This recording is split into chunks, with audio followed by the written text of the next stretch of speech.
Hey everybody, if you're wondering which city in the Okanagan might be the best for you, if you're thinking about moving out this way, well, you've landed in the right place. Today I'm doing a comparison side by side of Vernon and Kelowna. Now, one big mistake that I see people making all the time is they just say, oh, well, they're pretty much the same thing, it's just Vernon's a little cheaper. Well, you're going to find out why here coming up next, why that is not just the case. So let's start with the ski resorts. Big White is Kelowna ski resort right at the back door, about 50 minutes from downtown Kelowna to get to Big White, about 40-45 if you're living in the Black Mountain neighborhood. Big White Ski Resort is one of Canada's top-ranked family ski resorts, which is fantastic. It's a great place to go and find some powder and biking through the summer as well. There's a school up there, and it's just a super well-developed ski resort. And then in Vernon, you've got the Silver Star Ski Resort, which is very comparable actually to Big White. You've got biking in the summer as well.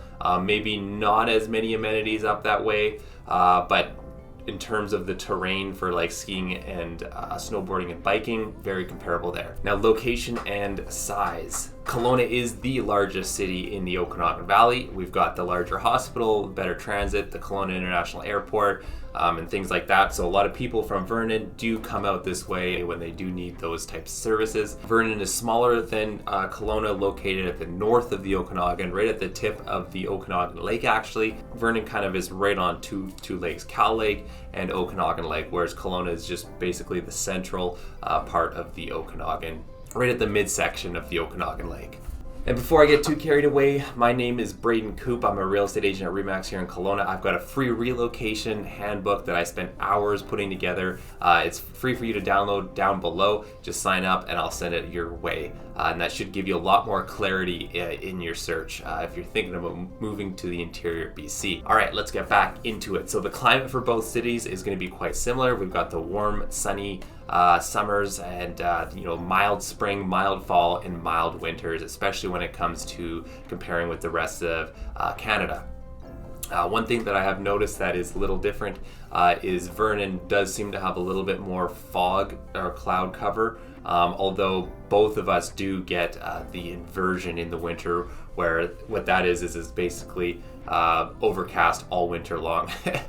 Cloud comes into the valley and it can't escape. Our summer average temperatures are probably ranging between 22 and 27 degrees Celsius. When we do get a heat wave, it can send temperatures up into the 30s. So it is a good thing that we do have the lakes at our disposal to cool off. And in the wintertime, you can expect temperatures to be at around -5 to 3 degrees Celsius, -5 to +5 Celsius kind of would be the average range throughout the wintertime. We get cold snaps that send temperatures even colder than that, close to -20 sometimes. Usually about once a year, we'll get a cold snap for about a week or so. We get a fair bit of snow. January is when we get the most snow, sometimes up to 12 inches in a day, but that's super rare to happen. Usually we get a couple of weeks where we get a decent amount of snow, maybe 12 inches total, and then it'll kind of melt for a few weeks, and then we'll get another bit of snow maybe in February or something like that, and so on and so forth. So nothing too crazy, but we do get snow, so be prepared. A lot of people have winter tires and summer tires that they rotate through just to prepare for that the conditions that we have here. And both Vernon and Kelowna are very similar in terms of the climate and weather conditions. Job opportunities. Kelowna has a very diverse, obviously, economy with the healthcare system, the University of British Columbia Okanagan campus, so big on the education and stuff. The agriculture, tourism is huge here, and then Vernon's got a lot of those things. They've got the Vernon Hospital, an Okanagan College campus, and tourism and agriculture and all that stuff as well.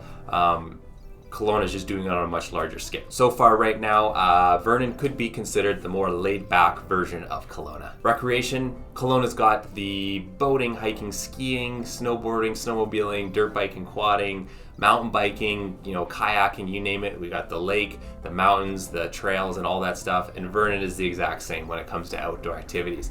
Now the difference is going to be in the more urban amenities. Kelowna is going to just have a lot more of that stuff.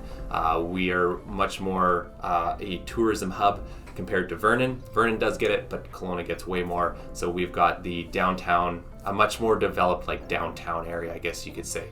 City Park is a big one, lots of beaches and stuff like that. But when it comes to, urban amenities, Kelowna is definitely going to be outshining Vernon there, and the shopping and all that stuff, as well as the breweries, more wineries, more restaurants and stuff like that. So if that's your thing, Kelowna might be a better option. Again, if you like the more laid-back lifestyle, you're going to be just fine out in Vernon. Housing. The cost of living in Kelowna is more expensive, and that's primarily due just to the cost of real estate. Everything else is pretty much going to be the same straight across the board. But real estate in Kelowna is probably 10 to 15% more expensive when compared to Vernon. Something to keep in mind. And around here we call that the sunshine tax of living in Kelowna. When it comes to making the decision between Vernon and Kelowna, it's going to come down to your preferences. Like I said, you can consider Vernon the scaled down, more laid back version of Kelowna. You're getting in at a lower cost. But Kelowna, you've got more urban amenities, just a lot more happening, especially with the airport and hospital and the education, stuff like that. I hope that gives you a good idea of what we got going on here. Like I said, download the free relocation handbook or book in a call with me if you'd like to get more information or if you got more questions that I did not get to already. So until I hear from you, I'll see you on the next one.